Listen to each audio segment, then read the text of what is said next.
பாட்டி வந்து ஒரே அப்செட்டாக இருக்காங்க. எல்லாரும் என்ன ஆச்சுன்னு கேட்குறாங்க. இல்ல நம்ம சொந்தக்காரங்க எல்லாருமே வந்து ராகுவுக்கு திடீர்னு மேரேஜ் ஆயிடுச்சு இல்லையா? அத பத்தி நெறைய பேர் ஒரு சிலர் தெரிஞ்சு கேட்குறாங்க. ஒரு சிலர் தெரியாம கேட்குறாங்க. ஏதோ பேசுறாங்க. எனக்கே ஒண்ணும் புரியல அப்டி சொல்லிட்டு பாட்டி சொல்றாங்க. அத கேட்டு எல்லாரும் இப்ப என்ன பண்றது? அப்டி சொல்லிட்டு யோசிக்கிறாங்க. பாட்டி வந்து இதுக்கு ஒரே ஒரு விஷயம் தான் இருக்கு. எல்லாரையும் கூப்பிட்டு ஒரு கெட் டுகெதர் மாதிரியோ, இல்ல வந்து ஒரு ரிசப்ஷன் மாதிரி சின்னதா ஒண்ணு ஃபங்ஷன் மாதிரி வச்சிடலாம். எல்லாருக்கும் அறிமுகப்படுத்தி வச்சிடலாம் இவங்க 2 பேரையும். அப்புறம் யாருமே எதுவுமே பேசுறதுக்கு வாய்ப்பே கிடையாது. நம்மலாம் சொல்கிறது தானே நல்லது. திடீர்னு மேரேஜ் ஆயிடுச்சுல அப்படின்னு சொன்னோன்னே சரி ஓகே வந்து சொல்லிடலாம் அப்படின்னு சொல்லிட்டு சொல்கிறாங்க. இதுக்கான ஏற்பாடு எல்லாமே சீக்கிரமாக பண்ணுங்க அப்படின்னு சொல்லிட்டு ஆகாஷோட சித்தப்பா கிட்ட சொல்கிறாங்க. அவரும் வந்து சீக்கிரம் ஏற்பாடு பண்ணிடலான்னு சொல்கிறாரு. இதையெல்லாம் பார்த்தா சுந்தரியும் வந்து முரளியும் செமையாக டென்ஷன் ஆகிடுறாங்க. இதெல்லாம் வந்து தேவையா அப்படி சொல்லிட்டு சுந்தரி செமையாக கோவப்படுறாங்க. இதெல்லாம் வந்து வைக்கணும்னு பாட்டி சொல்லிட்டாங்க, அதனால் வேறு வழியே கிடையாது அப்படி சொல்லிட்டு ராகவ் வந்து ஏற்றுக்கிறாரு.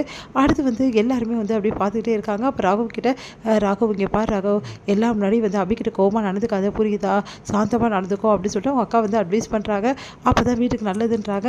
அபிக்கிட்ட வந்து சாரீ கொடுத்து கட்ட சொல்கிறாங்க. இந்த சாரி தான் பாரம்பரிய சாரி, இந்த சாரி நீ கட்டிக்கோ, இந்த நகையெல்லாம் நீ போட்டுக்கோ அப்படின்னு சொல்கிறாங்க. அடுத்து வந்து ஒரு வளையலையும் வந்து ராகு கிட்ட கொடுத்து அபிக்கிட்ட கொடுக்க சொல்கிறாங்க. ராகு வந்து வளையலை கொடுக்காம விட்டுறாரு. அதனால் ஏன்டா இப்படி பண்ணுற, வளையல் கொடுக்க வேண்டியது தானே அப்படின்னு சொல்லிட்டு கேட்குறாங்க.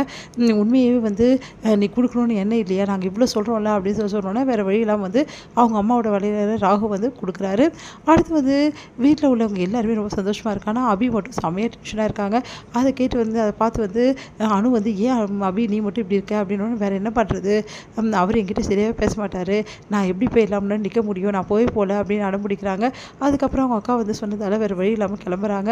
அடுத்து வந்து எல்லாருமே கிளம்பி வந்துட்டாங்க. இன்னும் அபி ராகவ காணுமே அப்படின்னு சொல்லிட்டு எல்லோரும் பார்த்துட்ருக்காங்க. அப்போ ராகவ் வந்து அப்படியே வராரு. கூடவே அபியும் அவ்வளோ அழகாக வந்து வராங்க. அதை பார்த்துட்டு எல்லாருமே சந்தோஷமாக வந்து அவங்கள வந்து ரொம்ப நல்ல ஜோடி இவங்க 2 பேருன்றாங்க. இதெல்லாம் பார்த்த முரளிக்கு செம்ம டென்ஷன் ஆகிடுது. அடுத்து வந்து சரி வாங்க அப்படின்னு சொல்லிட்டு கூப்பிட்றாங்க.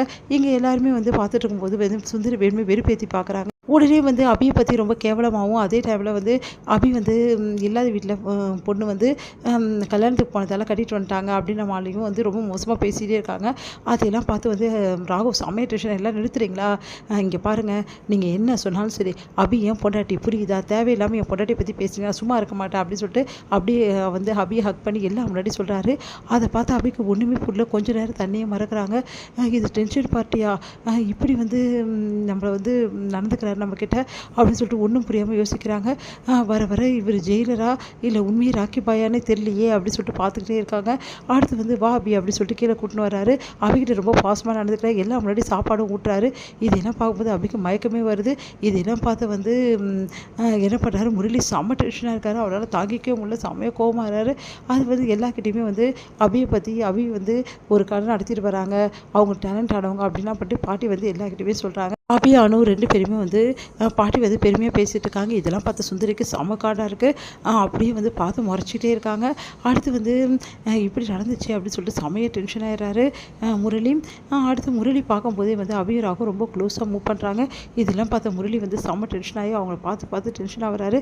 இது இப்படியே விடவே கூடாது, இவங்க 2 பேரும் பிரிச்சே ஆகணும், ஏதாவது பண்ணியே ஆகணும் அப்படின்னு சொல்லிட்டு முரளி வந்து யோசிச்சுட்டு இருக்காரு. பிளானும் போடுறாரு. இது முடியுது.